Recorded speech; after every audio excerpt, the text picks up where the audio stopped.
The fourth thing I wanted to talk about is implementing structures. So those are also known as frameworks or recipes. And another favorite quote of mine from Matthew McConaughey, he says, creativity needs structural constraints to thrive. And a lot of times I hear, oh, I don't really use a structure when I answer my questions. I just wing them. I'm a creative person. I can totally, wing my answers on the fly. And my response is, as human beings, the way we learn is very linear. And if you think about it, a story has a beginning, a middle, and an end. If I just go into the middle, if my presentation was all over the place and I didn't have a beginning and I didn't have a middle and I didn't have an end, no one would understand what I'm trying to say. So you need structure when you're going through your interview answers. Just like music has structure, snowflake has structure, and although every snowflake is different, there are particular, structural things in a snowflake that are common across all of them. Otherwise, they wouldn't be snowflakes.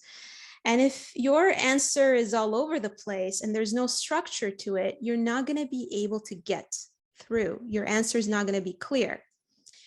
If you're not scripting your answers, you actually won't feel prepared because, Obama didn't wing his speeches.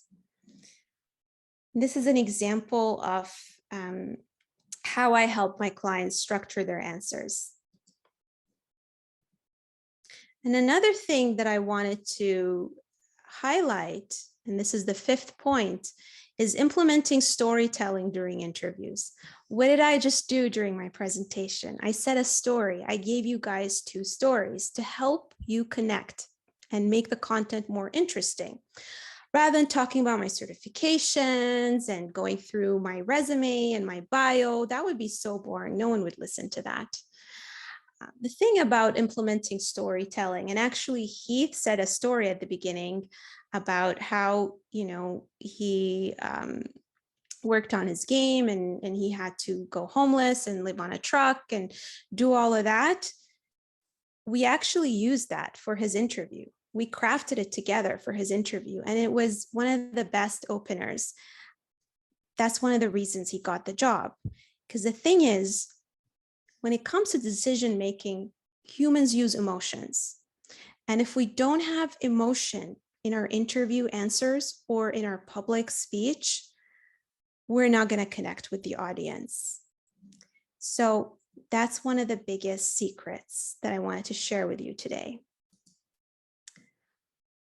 And in terms of storytelling, there's a lot of frameworks out there, STAR, SOAR.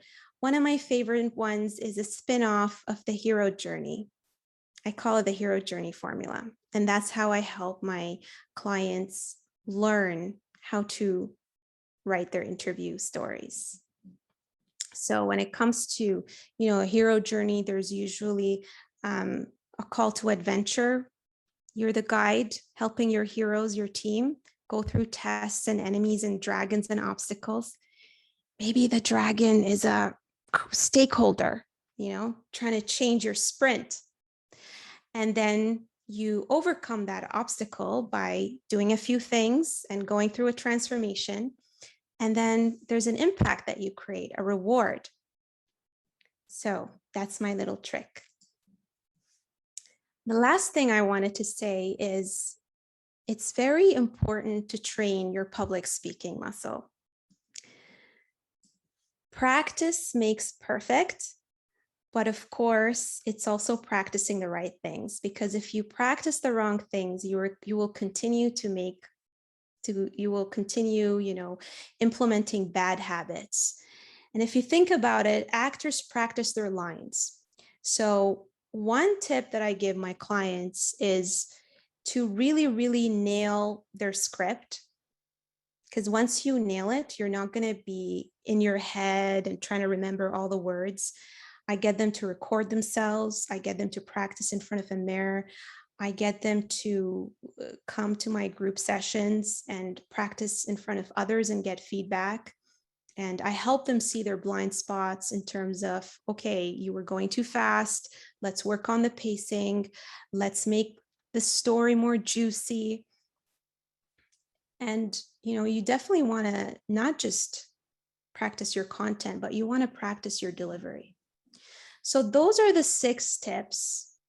If you follow these 6, steps, having the trusted advisor mindset, building the rapport, identifying the bleeding neck problem, implementing structures, using stories as proof of success, and training your public speaking muscles, then you will definitely end up like some of my clients who got amazing, amazing offers. So proud of them.